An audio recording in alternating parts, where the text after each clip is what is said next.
ഒരു പക്ക fan boy പടം അതാണ് ഗുഡ് ബാഡ് അഗ്ലി. നമ്മൾ തലയുടെ ബർത്ത്ഡേക്ക് ഒരു മാഷപ്പ് വീഡിയോ കണ്ട എങ്ങനെയിരിക്കും അതേ വൈബിലാണ് ഈ ഒരു സിനിമ പ്രസന്റ് ചെയ്ത് വെച്ചിരിക്കുന്നത്. അതായത് തല അജിത്തിന്റെ ഒരുപാട് പഴയ കിടിലൻ മൂവീസ് ഉണ്ടല്ലോ, ദീന, ബില്ല, അങ്ങനത്തെ ഒരുപാട് മൂവീസ് ഉണ്ടല്ലോ, അതിന്റെയൊക്കെ ഒരുപാട് റെഫറൻസും അതിന്റെ കൂടെ ഓരോ റെട്രോ സോങ്സും പുള്ളിക്കാരന്റെ സ്വാഗും മാസും അതൊക്കെ മിക്സ് ആയിട്ടുള്ള ഒരു പക്ക മാഷപ്പ് വീഡിയോ കാണുന്ന ഒരു ഫീലാണ് സിനിമയ്ക്ക്. സത്യം പറഞ്ഞാൽ എൻജോയ് ചെയ്തോന്ന് ചോദിച്ചാൽ സീരിയസ്ലി 2 മണിക്കൂർ നല്ല അടിപൊളിയായിട്ട് തന്നെ എൻജോയ് ചെയ്തു. വലിയ കഥയും കാര്യങ്ങളൊന്നുമില്ല, ഓക്കെ ഇങ്ങനെ എടുത്തു പറയാൻ ട്വിസ്റ്റോ ടേൺസോ അല്ലെങ്കിൽ ഇതാണ് കഥ ഇങ്ങനെ ഒരു പ്ലോട്ട് അങ്ങനെയൊന്നുമില്ല. വളരെ സിമ്പിൾ ആയിട്ടുള്ള ഒരു 1 ലൈൻ സ്റ്റോറി മാത്രമുള്ള സിനിമയ്ക്ക്. പക്ഷേ ഇതിന്റെ ഒരു പ്രസന്റേഷൻ ഉണ്ടല്ലോ, അതാണ് ഇതിന്റെ ഏറ്റവും വലിയ ഹൈലൈറ്റ്. ഒരു സെക്കൻഡ് പോലും നമ്മൾ ഓക്കെ ഇത് ബോറായി അങ്ങനെ തോന്നത്തില്ല. സിനിമയുടെ സ്റ്റാർട്ടിങ് ഒരു ഡയലോഗ് ഉണ്ട്, പഴയ ഒരു മൂവിയുടെ ഡയലോഗാണ്. ആ ഒരു ഡയലോഗ് തൊട്ട് മൂവിയുടെ എൻഡ് വരെ വേറെ ലെവൽ ഓഫ് എക്സ്പീരിയൻസ് ആണ്. ഒരു സെക്കൻഡ് പോലും നമ്മൾ ഓക്കെ ബോറടിച്ചെന്നോ അല്ലെങ്കിൽ ഈ സീന് വേണ്ടാന്നോ അങ്ങനെയൊന്നുമില്ല. തലയുടെ ഒരുപാട് മൂവ്സിലെ റെഫറൻസും പാട്ടുകളും തലയുടെ മാത്രമല്ല പല വേറെ ആക്ടേഴ്സിന്റെ ഉണ്ട്. അതിപ്പോൾ ഇന്ത്യൻ മൂവീസ് ആയാലും ശരി, തമിഴ് മൂവീസ് ആയാലും ശരി, ഇന്റർനാഷണൽ ലെവലിലൊക്കെ പോയിട്ടുണ്ട്. ആ രീതിക്കുള്ള ഒരു മാഷപ്പിലാണ് വന്നിരിക്കുന്നത്. പക്ഷേ ഒട്ടും ബോറടിപ്പിച്ചിട്ടില്ല എന്നുള്ളതാണ് ഏറ്റവും വലിയ കാര്യം. കാരണം ഒരുപാട് റെഫറൻസ് മാത്രം കാണിക്കാൻ വേണ്ടി ചെയ്ത വളരെ ബോറായിപ്പോൾ അതിനെ നല്ല രീതിക്ക് പ്ലേസ് ചെയ്ത് പോകുന്നുണ്ട്. എനിക്ക് ഈ മൂവിയിൽ ഏറ്റവും ഹൈലൈറ്റ് ആയിട്ട് തോന്നിയ ക്യാരക്ടർ എന്ന് പറയുന്നത് തല അജിത്ത് തന്നെയാണ്, വേറെ ആരുമല്ല. കാരണം വേറെ ആരെ അങ്ങനെ എടുത്തു പറയുന്ന രീതിക്കുള്ള ഹൈലൈറ്റ് പെർഫോമൻസ് ഒന്നും ഇല്ല.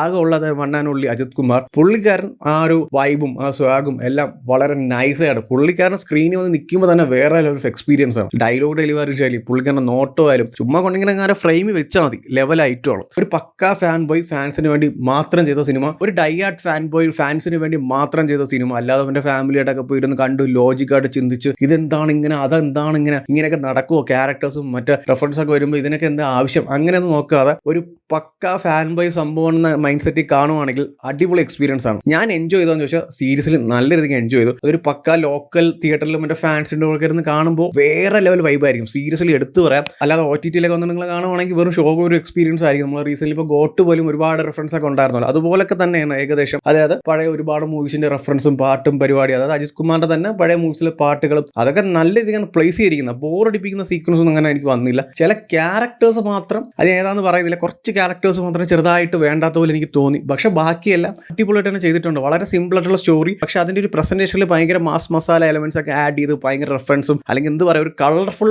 വൈബ് ആയിട്ടുള്ള ഒരു സെറ്റപ്പ് ആണ്. നമ്മൾ മാർക്ക് ആന്റണിയുടെ ഡയറക്ടറാണ്. ആ സിനിമ നമ്മൾ കണ്ടപ്പോൾ അതിലൊരു നല്ല സ്റ്റോറി ലൈനും ആ ഒരു പ്ലോട്ടും കാര്യങ്ങളും ഭയങ്കര വൈബും ഒക്കെ ഉണ്ടായിരുന്നു. അതേ ഒരു വൈബിൽ പ്ലോട്ടും അല്ലെങ്കിൽ സ്റ്റോറി ലൈനൊന്നും ഇല്ല, പക്ഷെ ഫുൾ ആൻഡ് ഫുള്ളി വൈബായിട്ട് ചില്ലായിട്ടൊക്കെ കാണാൻ പറ്റിയ തിയേറ്ററിൽ നിന്ന് ഇറങ്ങി വരുമ്പോൾ ഒരു നിങ്ങളൊരു ഫാൻ ബോയ് ആണെങ്കിലും അല്ലെങ്കിലും ഒരു ചിൽ വൈബ് മൂഡായിരിക്കും സിനിമ നിങ്ങൾക്ക് തരുന്നത്. അല്ലാതെ വലിയ ട്വിസ്റ്റ് ആൻഡ് ടേൺസും വലിയ സ്റ്റോറി ടെല്ലിങ്ങും അല്ലെങ്കിൽ ഭയങ്കര കണ്ടന്റ് ബേസ്ഡ് ആയിട്ടുള്ള സ്റ്റോറി അല്ലെങ്കിൽ മങ്കാത്ത പോലെ വലിയ ട്വിസ്റ്റ് അതൊന്നും പ്രതീക്ഷ പോകുന്നത് അങ്ങനെ ഒന്നുമില്ല സിനിമയിൽ. ആ 2-2.5 മണിക്കൂർ നിങ്ങൾ തിയേറ്ററിൽ കയറി ഇരിക്കുമ്പോൾ വേറൊരു കാര്യങ്ങളും മൈൻഡ് വരാതെ ഫുൾ ചിൽ ആൻഡ് വൈബായിട്ടൊക്കെ എൻജോയ് ചെയ്യാൻ പറ്റിയ ഒരു മൂവി തന്നെയാണ്. സോ എന്തായാലും കണ്ടു നോക്കുക. ഒരു അജിത് ഫാൻ ആണെങ്കിൽ നിങ്ങൾക്ക് ഇതൊരു വമ്പൻ ട്രീറ്റ് ആണ്. ആൻഡ് എസ്പെഷ്യലി ഒരു ഇന്റർനാഷണൽ കൊലാബറേഷൻ ഒക്കെ സിനിമയിൽ കാണിക്കുന്നുണ്ട്, അതൊക്കെ അടിപൊളിയാണ്. ഇന്റർവെൽ ആയാലും പൊളി സാധനമായിരുന്നു. ഞാൻ പ്രതീക്ഷയാണ് അത് ഈ സിനിമയിൽ കാണുന്നുള്ള കാര്യം. ഇങ്ങനെ വലിയ ഡീറ്റെയിൽ ആയിട്ട് നല്ലത് ഒറ്റ വാക്കിൽ സിനിമയെ കുറിച്ച് പറയുകയാണെങ്കിൽ തലയുടെ വിളയാട്ടം ആ ലെവൽ പടമാണ്. പുള്ളിക്കാരൻ മറ്റേ അഴിഞ്ഞാടിയിട്ടുണ്ട് സിനിമയുടെ സ്റ്റാർട്ടിംഗ് തൊട്ട് എൻഡ് വരെ. ഓരോ സീക്വൻസും പുള്ളിക്കാരൻ എവിടെയാണോ വരുന്നത്, ഏത് ഫ്രെയിമിലാണോ വരുന്നത്, അത് വേറെ ലെവൽ ഓഫ് എക്സ്പീരിയൻസ് ആണ്. ഇത്ര ഞാൻ പറയുന്നുള്ളൂ. ജസ്റ്റ് തലയുടെ വിളയാട്ടം അതാണ് ഈ സിനിമ. ഓൾറെഡി ഈ ഒരു മൂവി കണ്ടവരാണെങ്കിൽ നിങ്ങൾ ഒപ്പീനിയൻസ് എന്താ വെച്ചാൽ കമന്റ് ചെയ്യൂ. വീഡിയോ ഇഷ്ടപ്പെട്ടാൽ ലൈക്ക് ചെയ്യൂ, ഷെയർ ചെയ്യൂ. ഇതുപോലത്തെ കൂടുതൽ വീഡിയോസിനായി ചാനൽ സബ്സ്ക്രൈബ് ചെയ്യൂ. Thank you so much.